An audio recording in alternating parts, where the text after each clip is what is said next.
चलो इस पर सारा साहब आप भी जरा कमेंट कर दीजिएगा कि अगर ये एक्सट्रीम पोजीशन आती है और एक बार फिर वो माजी की तारीख दोहराई जाती है तो इसको काउंटर करने के लिए क्या इंतजाम किए गए हैं अभी?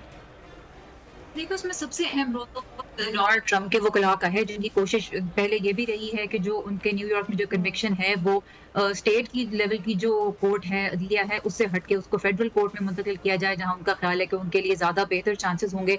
तो एक तो उनकी अपनी जो लीगल टीम है वो इस हवाले से पूरी कोशिश करेगी कि जो सेंटेंसिंग उनकी होनी है वहां से डिले किया जा सके इस केस में, और वो बहुत से नुकात उठाने की तैयारी कर रहे हैं। तो एक तो सदर ट्रंप जो है वो खुद भी इस बात का इशारा दे चुके हैं कि मुझे फर्क नहीं पड़ता, मैं घबराया नहीं हूँ, मैं इस बात से डरा नहीं हुआ। तो एक कॉन्फिडेंस जो है उसको तो एग्जूड कर रहे हैं। लेकिन जहां तक वायलेंस की बात है, उसका खदशा बिल्कुल अमेरिका में मौजूद है, और उसका सबसे बड़ी तो आप बात ये देखें कि खुद डोनाल्ड ट्रंप ही 2 मरतबा जो असैसिनेशन अटेम्प्ट्स हैं उनका निशाना बन चुके हैं। तो ओवरऑल भी एक हाइटेंड लेवल ऑफ इनसिक्योरिटी भी है, एक हाइटेंड लेवल ऑफ स्क्रूटिनी भी है कि अमेरिका में क्या होता है। ज़ाहिर सिक्योरिटी इदारे भी इस हवाले से हाई अलर्ट पर हैं, और बहुत सा काम बैक एंड पे होता रहता है मुस्तकिल, जिसमें कि जो इंटरनल थ्रेट्स हैं उनको मॉनिटर किया जाता है। आपको याद होगा जब 2021 में सदर जो बाइडन की हुई थी तकरीब हल्फ बर्दारी, तो उस वक्त एक तो कोविड की वजह से नेशनल मॉल पे किसी को नहीं आने दिया गया। एक बिल्कुल खाली ग्राउंड थी जिसमें छोटे छोटे कई झंडे लगे हुए थे, जो कि कोविड की पैंडेमिक में हलाक होने वालों की याद में लगाए गए थे।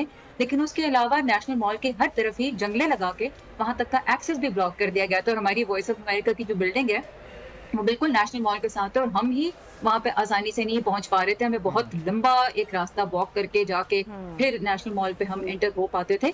तो सिक्योरिटी तब भी बहुत टाइट रखी गई थी, और सिक्योरिटी के इंतजाम अब भी हम ज्यादा होते देख भी रहे हैं और मजीद देखेंगे। अगर डोनाल्ड ट्रंप नहीं जीतते ये इलेक्शन और उनके हामी हैं, उनको किसी तरह से भी ये शह मिलती है कि वो बाहर निकलें और वो कुछ ऐसा करें जिससे कि अमन व अमान की सूरत हाल में खराबी का इम्कान हो, तो उसको काउंटर करने के लिए प्रिपरेशंस तो हैं। बिल्कुल Sara Sahiba, just before we go on a break, ये मैं कुछ फैक्ट्स शेयर करना चाहती थी नाजरीन के साथ पेंसिल्वेनिया के हवाले से, क्योंकि हमने सिंपैथी वोट की बात की है, और सिंपैथी वोट अगर डल सकता है तो एक ही रियासत में डल सकता है, पेंसिल्वेनिया में। लेकिन पेंसिल्वेनिया का भी एक बहुत ही इंटरेस्टिंग केस है, क्योंकि it has only become a swing state in 2020 से पहले 2016 पहली दफ़ा हुआ था। 1992 से आज 2016 तक पहली दफ़ा ऐसा इलेक्शन हुआ था कि उन्होंने रिपब्लिकन को वोट किया हो, और फिर 2020 में उन्होंने वापस जो बाइडन को वोट किया, विच क्लियरली शोज कि वो लोग 2016 की ट्रंप की प्रेसिडेंसी से खुश नहीं थे, और पेंसिल्वेनिया के लोग चाहते थे कि डेमोक्रेट्स को वापस मौका दें।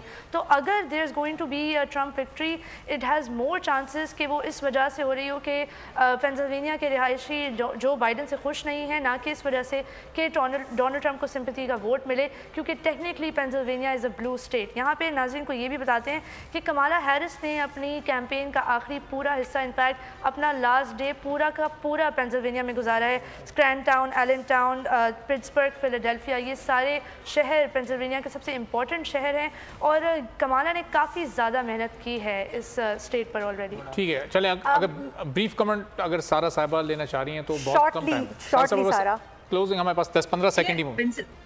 बिल्कुल, पेंसिल्वेनिया जो है वो मिशिगन और विस्कॉन्सिन के साथ मिलके ब्लू वॉल कहलाती थी, यानी इसको डेमोक्रेट्स का एक बड़ी स्ट्रॉन्ग पॉइंट समझा जाता था। लेकिन फिर जब हिलरी क्लिंटन का इलेक्शन हुआ तो प्रॉब्लम थोड़ी ये भी थी कि हिलरी क्लिंटन खुद भी बहुत मकबूल नहीं थी, बहुत से लोग उनको पसंद नहीं करते थे, इंक्लूडिंग खवातीन। तो उनकी हार की ये भी बड़ी वजह थी। Thank you so much for your comment. Subscribe करें और बेल दबाएं ताकि कोई खबर रह न जाए।